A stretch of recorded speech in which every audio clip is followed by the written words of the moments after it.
What's up YouTube? This video started in 2022. That's when I started fixing this Omnichord. And I don't know why it took me so long, but it did. I've learned a lot since then, so much of the footage shows me just doing the most insane things. Please roast me if you want in the comments, and I'm just gonna go ahead and let you enjoy the video. So here we go.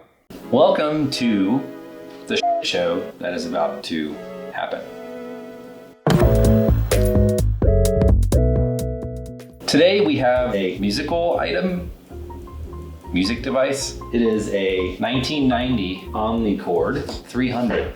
This beauty from Suzuki Corporation. I think my favorite thing about the Omnichord 300 is this instruction manual. It says enter the 90s with the all new Omnichord. And the reason why I have the Omnichord is because it doesn't turn on. What we're gonna do today is fix it, obviously, because this is Pete Fix or Brick. So hopefully I won't break this thing. It's all a matter of willpower. It came to me not turning on, no batteries, AC adapter didn't work. So I immediately thought maybe it's the AC adapter. Turns out it was. I ended up soldering, I'll go with soldering. I ended up soldering some wires to the input on the board and fed power to it with my bench supply here. And I'll link those in the description below of all the things that I've acquired. Thanks to Macho Nacho, Steve Stez Fix. I forget the name of his channel every time. Really inspirational guys, I'll link them below as well. And it turned on, voila, and it worked. Upon further inspection using my microscope, which I also found through Steve Fix.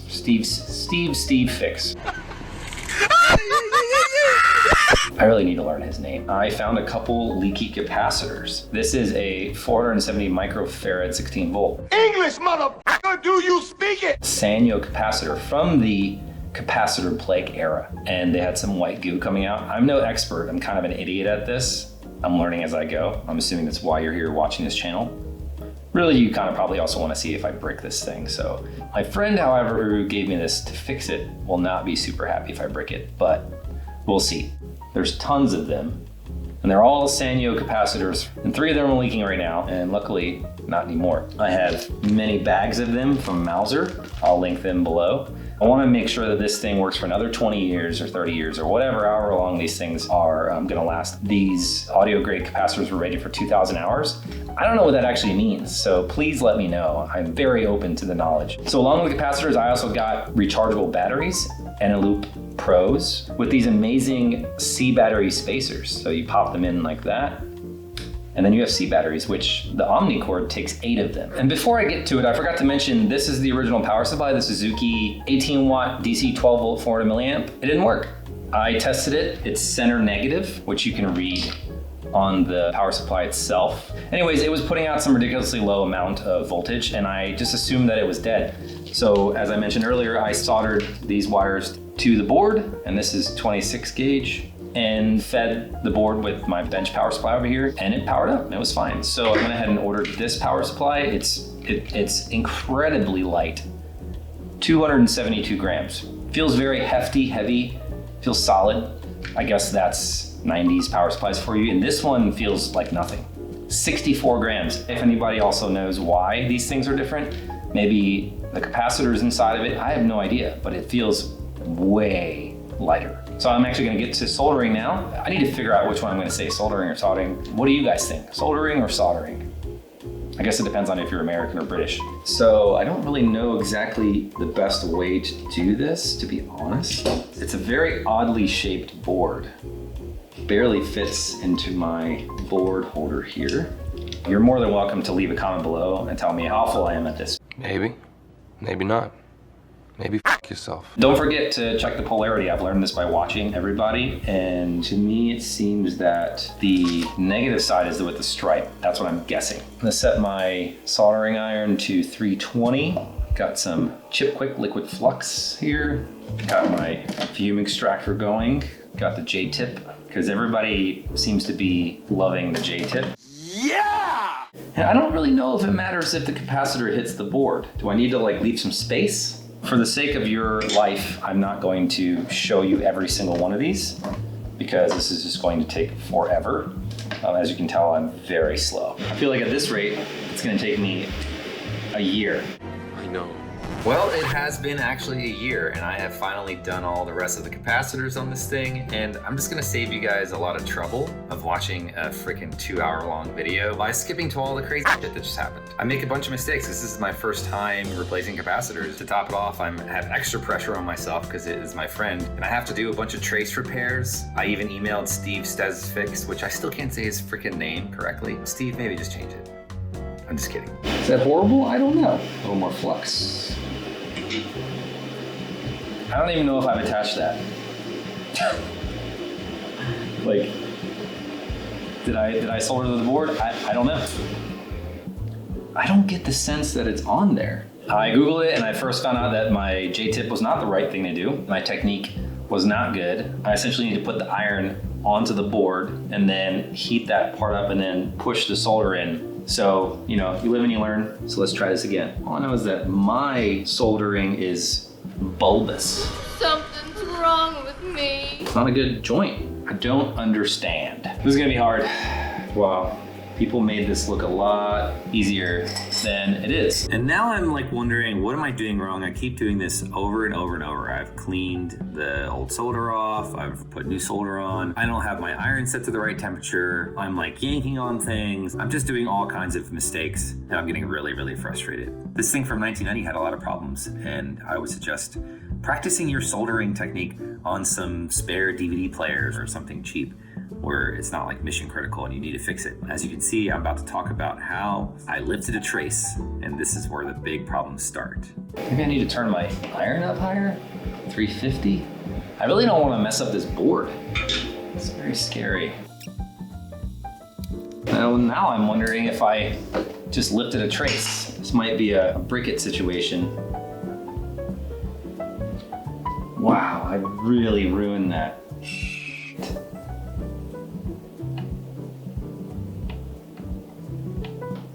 Oh my God, you guys.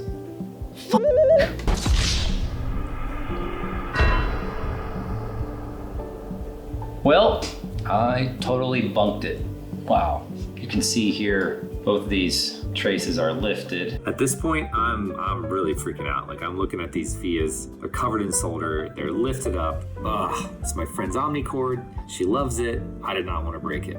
It was terrifying, but I learned a lot from this moment of failure. Oh man, well, that's why you don't try to fix a capacitor on your friend's stuff. This is gonna be horrible. I'm gonna stop for now. So even after all that craziness, I really want to continue going, and I realize I don't have the parts to fix what I need to fix with the trace being lifted. I need wire, I need a scraper and whatever. So I go ahead and do this next smartest thing, which is attempt another capacitor. Give it some flux, I guess. I've heard that it's easier to remove once you've added some solder to it.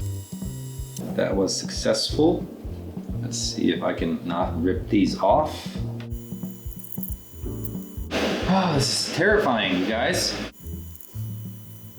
The legs are bent pretty significantly and they're like really tight in there. Well, it seems like we removed another capacitor and this time didn't ruin the trace. I'm gonna try and replace this one, 47 microfarads, 16 volts. Put the negative C10, bend the legs a little bit. These are 105 Celsius caps, by the way. Let's do this. Some flux. May not forget to record. I keep looking at the monitor. I gotta get used to being a YouTuber. Heating it up. I think I did it. Yes! That'll do. This is absolutely terrifying.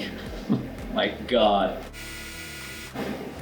Oh, thank the I want to talk about riveting content. The first one completely messed up. I pulled the capacitor too hard and ended up lifting the trace. The second one, I managed to get it. I was very careful. It took me forever. I used desoldering wick, turned the temperature up on the iron, and I was able to replace the capacitor correctly. I should have stopped.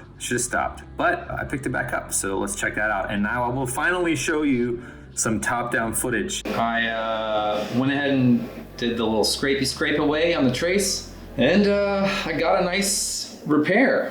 I'm gonna attempt it on here, on this side. I'm probably gonna regret this because I'm being impatient. Because I don't have a craft knife, which I should. but I figured this metal is good enough. Just very lightly scraping away. I'm already feeling a little bit more confident. I really think that this pad lifted because of the leaky capacitor above it. So probably wasn't me. Yeah, but we'll see. So you see that? I put that nice bead there. That's good. We're gonna put one right here. Clean it off. Some nice alcohol. I'm realizing a lot about my setup. It's not perfect. Clean your tip. Did you know that if you don't wash your the right way every single day, that you could possibly get cancer? Heat that guy up. Let it bond. That one didn't look as good as the other one. Maybe I didn't scrape away enough. Well, it feels hard as a rock. I guess that's good enough. This is a huge learning experience for me. Let me make sure I have the polarity right. Negative, yeah. It looks really ugly. It's gonna have to do. I think that's gonna be okay, guys. Yeah, that's like kind of how I've seen the other people do it. We'll do this one. This one's the better one. Flux there. It's probably way too much. I need some more flux. Oh my God, it's so bad, you guys. What is happening? What did I do wrong, guys?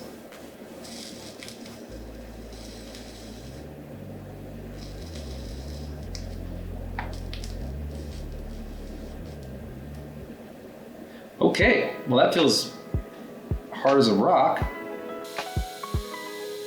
I don't really love this.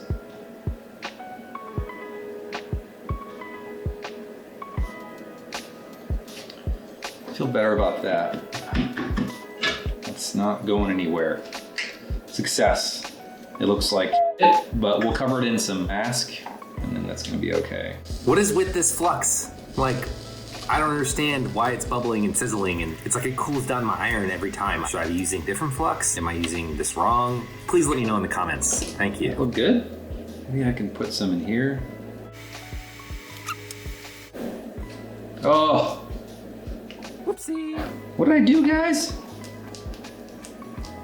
Should I just be happy with that? I think so. Well, pulling on it. Doesn't seem like it's going anywhere. Yeah. Yes! It's a terrible, gross looking job, but I think we're gonna be okay. It's 2025 now and I've been soldering for years. I'm just cringing. This is hilarious. I've filmed like 15 videos. There's just so many I have to finish editing. Sega Saturn's done after this one. I promise. And then snip, snip. Crisis averted. Well, we think. C38 1UF. All right. That guy's not coming on his own. Housekeeping, you want me to jerk you off? Ow! Soldering is not for kids. I'm doing this method where I push the pin a little bit, but I don't want to tear the pad. I'd rather be extra cautious than not. All right, that's gotta come out at this point, right? Voila, okay. Patience is a virtue, my friends. All right, and these pads look good too. Let's clean them up a little bit.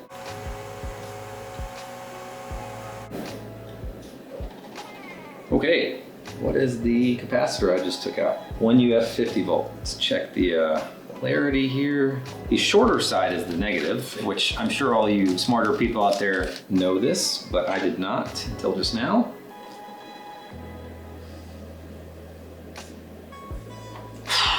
There we go. It's hard. I am not unhappy with that at all. I've already gotten better. I fixed a trace and I replaced 3 caps. So that's kind of exciting. It feels so wrong to me doing this. God, these snips are the worst. I'm snipping with the dullest snips on the planet. I ended up ordering a nice, very nice pair. Wow. Continue watching for the shit show that is happening. I forgot I need to add some green stuff to it. Solder mask to protect the solder. And now let's check continuity again. Everything seems fine. Let's go ahead and get some. I hope you guys are laughing because it didn't come with a plunger, and I spent literally over 2.5 minutes trying to figure out why I couldn't get the freaking green stuff out. Green stuff! Apparently a lot of people have the same problems with this solder mask. They don't know how to like get it out. I'm just gonna give it a good punching. There we go. Oh shit. How the frick am I supposed to do this, man? With like one of these picks or something. I guess you don't need a lot. We use the UV light. Give this a nice cure for 60 seconds, I guess, maybe. That looks good. No. Let's see, is that hard? I have absolutely zero ego about this because I am a complete idiot. Do not want any of that exposed copper to oxidize. I don't know, is it too much? You let me know. So, yeah. Gotta get some of that green stuff! I don't even know if you guys can see this. I don't know, I guess we'll find out. No, you cannot see it because this dum-dum deleted that footage. Oh, it's goopy. I guess I put too much on. How long to cure solder mask? It says about a minute. If you're wondering, I'm using the UVA T1 Tact Eagle. All right, so did the curing, and it looks good enough. Check continuity again. We're good. Okay, I'm gonna put this back together now after I've gotten the solder mask crap everywhere, which is gross. It's pretty gross. I don't know how to clean this shit. It exploded on me. Goopy. You know, like they always say, just do it, right? I mean, who is they? Did I do clinical research on this? What am I like a freaking boomer now? What the I was legitimately terrified that I just ruined this Omnichord. But I soldered on and I prevailed. I'm speaking too soon. Let's put it together and see if she turns on, you know?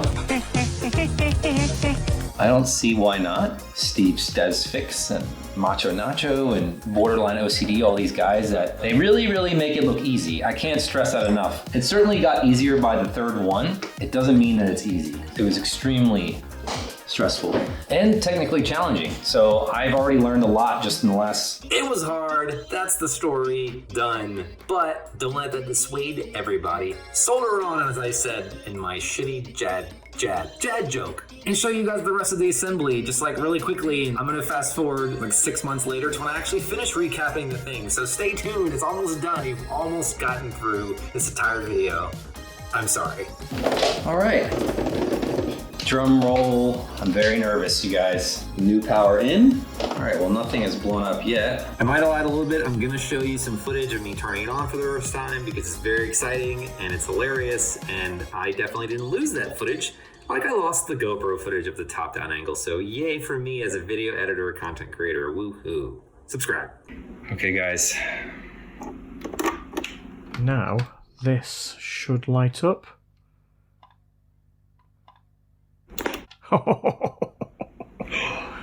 Get in. Get in there. Well, it's on.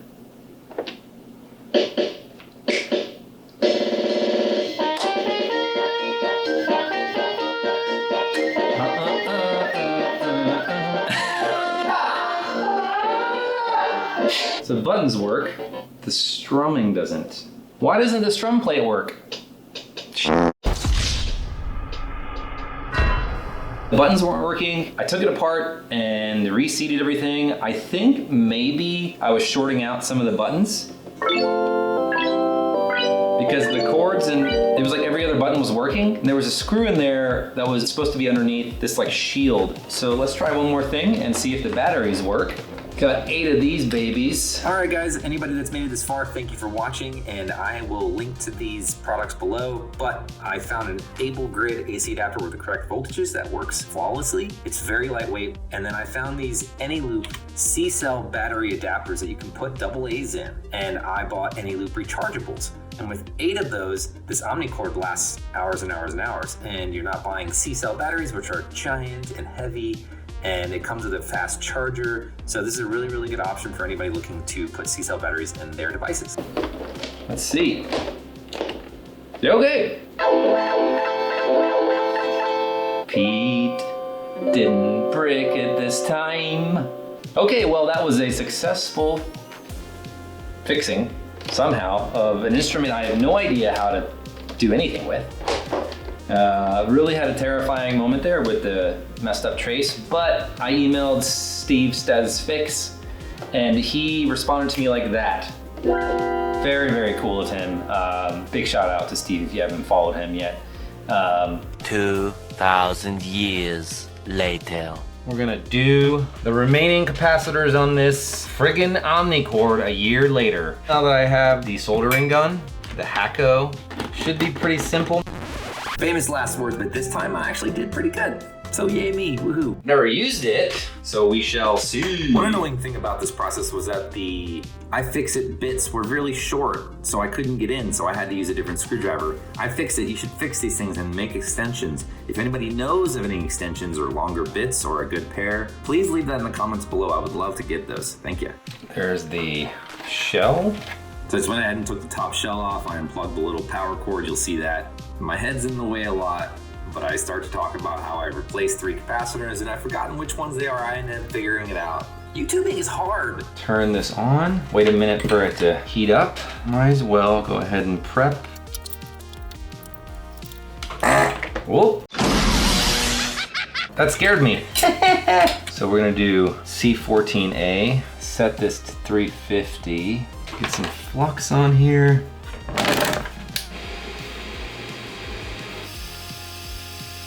Some fresh solder on it.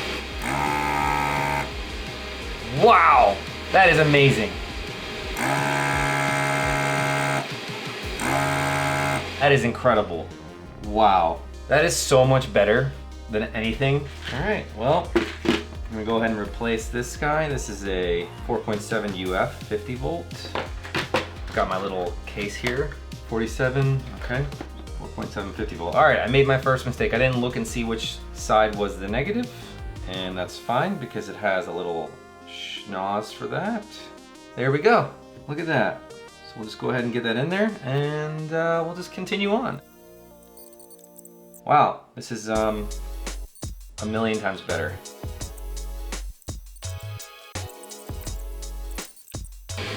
It's still a little bit scary pulling these. If you desolder it and it wobbles and you see the legs moving, you're fine. Let's look underneath here. Yeah, it's fine. It's fine, totally fine. Lord help me for having to sync these files later. Just bending the legs and leaving a little bit of space.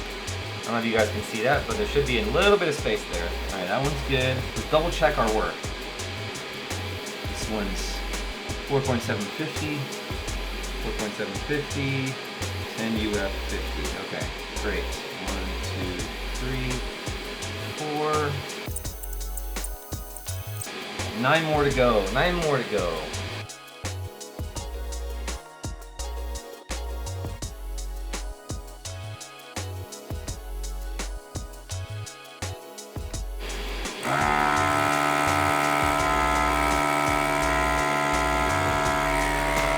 And I saw the guys using it online that you should let it run a little bit longer, the suction.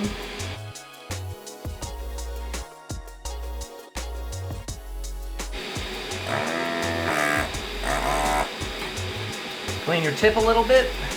Whoops, I desoldered the wrong thing. A resistor. That's why you can put it back on.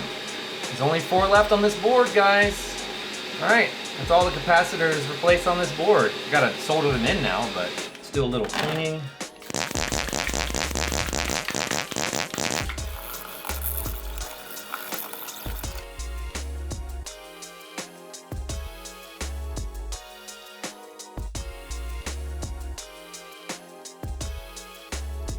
We got a big 2200 UF 25 volt. Oh, I don't think I ordered that, you guys.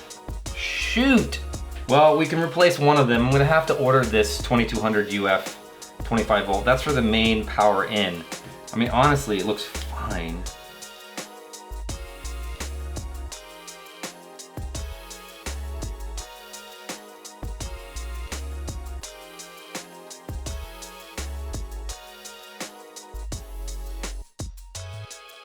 All right, that one's done. Let's go and solder the rest of these. I don't like this chip quick stuff. It's like, not great. I wanna lift this up because I wanna be able to solder these things without putting pressure on the capacitors. I want them to hang a little bit.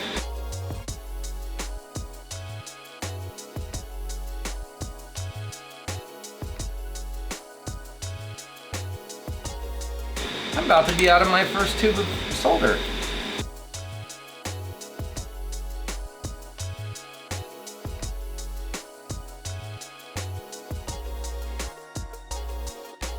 Checking all the capacitors to make sure they're in there.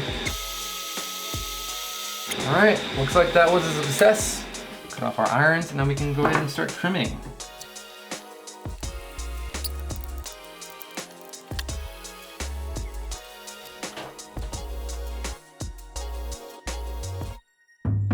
Wow, I can't believe I actually did it. I finished this video. It's been a long time, 4 years. So I hope you guys enjoyed it. The next video is almost actually done. It's the Sega Saturn complete refurbish, upgrade, Saturn switcher, kept the CD drive in there, Fenrir, recap, all that stuff. That's coming very soon after this. Like and subscribe, leave a comment if you enjoyed this, if you hated it, if you don't like me, roast me, please.